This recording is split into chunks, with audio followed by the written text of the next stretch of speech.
Hello everyone, welcome to another little diary entry of reading the Bible cover to cover. Today is the 31st, day 31. Getting into it, we are reading from Exodus 40:17 to Leviticus 1-4. So quite an interesting passage. I found it a little bit longer than normal because of course we've got the Leviticus introduction.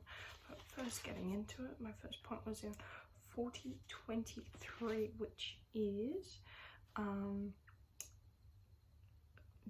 doing Lord's commandments and stuff like that, kind of showing strict obedience after the whole golden calf incident. In 40:34, then the cloud covered the tent of the meeting and the glory of the Lord filled the tabernacle, kind of God appearing as a substance like a cloud. This cloud likeness is used almost synonymously with God's glory. Now we're jumping into Leviticus, and my point for Leviticus intro, it's assumed to be written by Moses in roughly about 1446 BC, roughly about.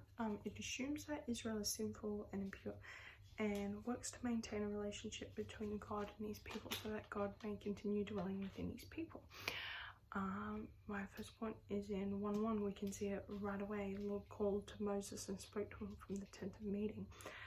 This is another example of the Lord being present with his people. And then of course we go into the different types of offerings. So in chapter 1:3 we see the first type of offering, which is the burnt offering. Chapter 1:9, the second type of offering, which is the food offering.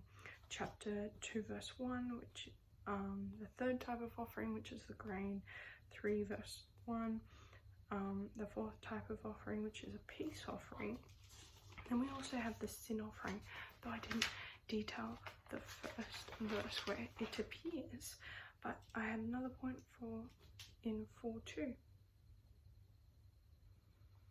which is, yes, I was still reading to 4.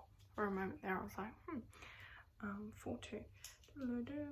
Speak to the people of Israel, saying, if anyone sins unintentionally in any of the Lord's commandments about things not to be done, and does any one of them, if it is the anointed priest who sins, thus bringing guilt on the people. So unintentional sin in this context will go onto the priest, which I found was quite interesting.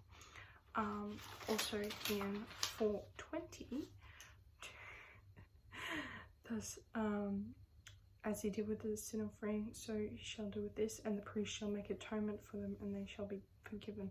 So forgiveness in this context with a body of people comes through sacrifice. Now, what is our modern day sacrifice?